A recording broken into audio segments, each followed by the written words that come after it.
Hello and welcome everyone. तो आज हम एक और बैक्टीरियल डिजीज स्टार्ट करने जा रहे हैं जिसमें हम बात करेंगे स्ट्रेंगल की।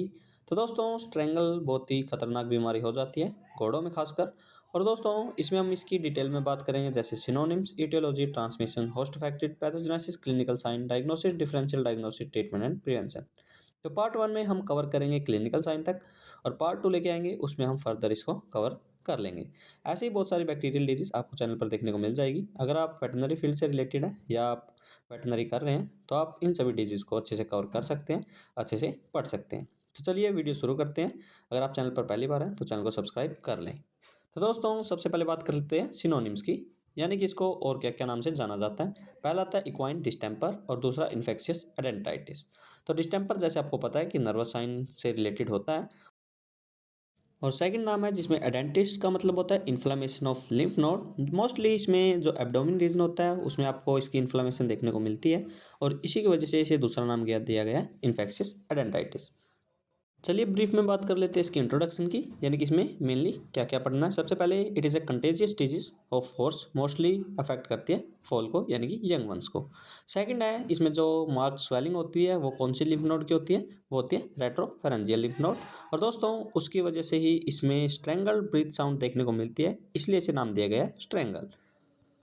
तो ये सिम्टोमेटिक एनिमल भी इसके कैरियर हो सकते हैं। और सबसे इंपॉर्टेंट क्लिनिकल साइन आता है इसमें गटरल पाउट, एम्पाइमा। एम्पाइमा का मतलब होता है उसमें पस एक्यूमुलेट हो जाती है, और गटरल पाउच आपको हॉर्स में देखने को मिलते हैं बस।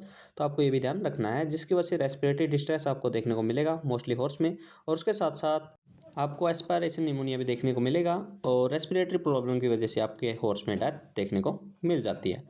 यह था हमारा ब्रीफ में एक इंट्रोडक्शन। अब चलिए बात करते हैं इसके इडियोलॉजी की। जैसे मैंने बताया ये बैक्टीरियल डिजीज है, तो दोस्तों बैक्टीरिया का नाम होता है स्ट्रेप्टोकोकस इक्वाई, सब स्पीसीज इक्वाई। तो इसकी कुछ प्रॉपर्टी होती है जैसे obligate, gram positive and coccobacillus organism. अगर और इसकी प्रॉपर्टी की बात करें तो ब्लड अगर में बीटा हिमोलिसिन प्रॉपर्टी शो करता है।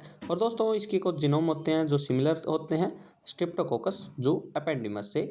दोस्तों अगर इसका वायलेंट नेचर की बात की जाए वो होता है एम प्रोटीन की वजह से, वो हम पैथोजेनेसिस में इसको कवर करेंगे।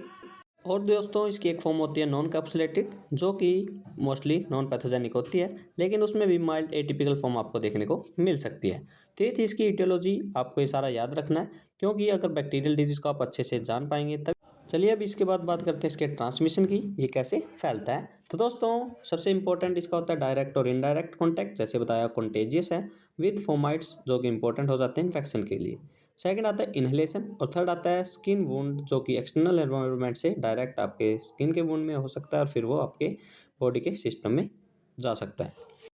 चलिए इसके बाद बात करते हैं हम कौन कौन से होस्ट को ये इफेक्ट करता है। जैसे मैंने बताया मोस्टली इसमें हॉर्स, डोंकी और म्यूल इनको मोस्टली ससेप्टेबल होते हैं, और इसमें मोर्बिडिटी रेट 20 to 100% हो सकती है, और मोस्टली ये फॉल में यानी कि यंग वंस में आपको देखने को मिलते हैं। बात करें केस फर्टिलिटी रेट की, 10% होते हैं अनट्रीटेड में और 1 to 2% होते हैं ट्रीटेड हॉर्स में। और इसका आउटब्रेक भी आपको फ्रीक्वेंटली मिल जाता है किस किस में, ब्रीडिंग फार्म में, पोलो या रेस हॉर्स के फार्म में। चलिए बात करते हैं पैथोजेनेसिस की, यानी कि इसका पूरा साइकिल बॉडी के अंदर कैसे रहता है। सबसे पहले इसकी जो वायलेंस होती है वो होती है due to presence of M surface protein, साथ में होता है हेलोनिक एसिड कैप्सूल, और एक होता है प्रोडक्शन ऑफ ल्यूकोट्रीडिन टॉक्सिन। तो दोस्तों सबसे पहले बात करते हैं इसके मेन फंक्शन की, जो कि 3 होते हैं। सबसे पहले ये अटैच होते हैं ओरल, नेसल और फेरेंजियल टिश्यू से। वहाँ पे जैसे टोंसिल होते हैं, एसोसिएटेड लिम्फोइड ऑर्गन होते हैं, उन सभी से एंट्री करता है, और इसी की वजह से जो होस्ट का इम्यून रिस्पॉन्स होता है उससे बचा रहता है, यानी कि उसकी जो फैगोसाइटिक प्रॉपर्टी होती है उसे बचाता है। चलिए अब पैथोजेनेसिस में मेन बात करते हैं एम प्रोटीन की। तो दोस्तों जैसे मैंने बताया कि M protein mainly surface protein है, और इसके 2 टाइप होते हैं, एस और SZPSC। तो जैसे मैंने पहले बताया कि जो नॉन कैप्सुलेटेड फॉर्म होती है इसकी वो डिजीज प्रोड्यूस नहीं करती, नॉन पैथोजेनिक होती है।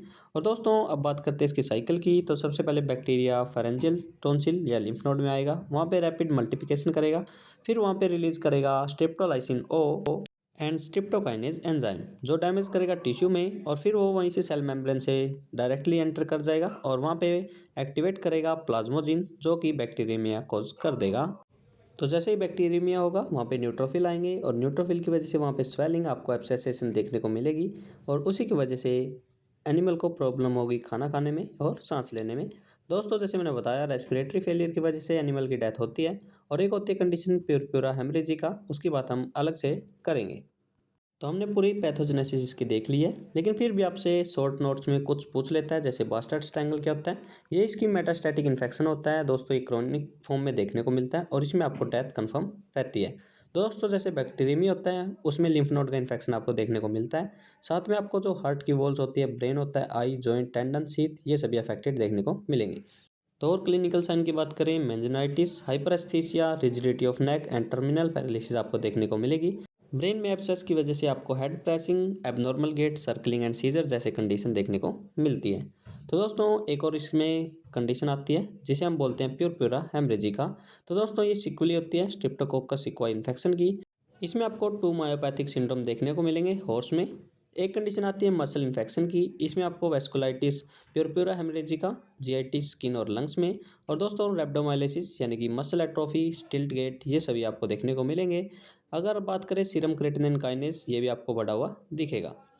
चलिए बात करते हैं इस वीडियो के लास्ट पार्ट यानी कि क्लिनिकल साइन की। तो दोस्तों जैसे मैंने बताया हॉर्स में मोस्टली होता है, उसमें एक्यूट फॉर्म में इंक्यूबेशन पीरियड 1 to 3 आवर होता है, फीवर सडन आता है। और बात करें मेन क्लिनिकल साइन में, जैसे एब्सेस बनती है लिम्फ नोड में, कौन कौन सी सब मैंडिबुलर, रेट्रोफेरेंजियल और गटल पाउच में। सीवियर फेरेंजाइटिस आपको देखने को मिलती है, लेरेंजाइटिस होती है। और जहाँ पर एब्सेस बनी है वो सारे जैसे ही रप्चर होते हैं वहाँ से आपको क्रीमी वाइट टू येलो पस देखने को मिलती है। कोर्स ऑफ डिजीज होता है 3 वीक से लेकर 3 मंथ तक। और जो रेट्रोफेरेंजियल लिम्फ नोड होती है वो रप्चर करती है, फिर वो गटरल पाउच में अपने ड्रेन करती है और उसी वजह से एम्पाइमा या कॉन्ड्रोइड फॉर्मेशन होती है। क्रोनिक कंडीशन में आपको ऑब्स्ट्रक्टेड एडिमा भी देखने को मिलता है।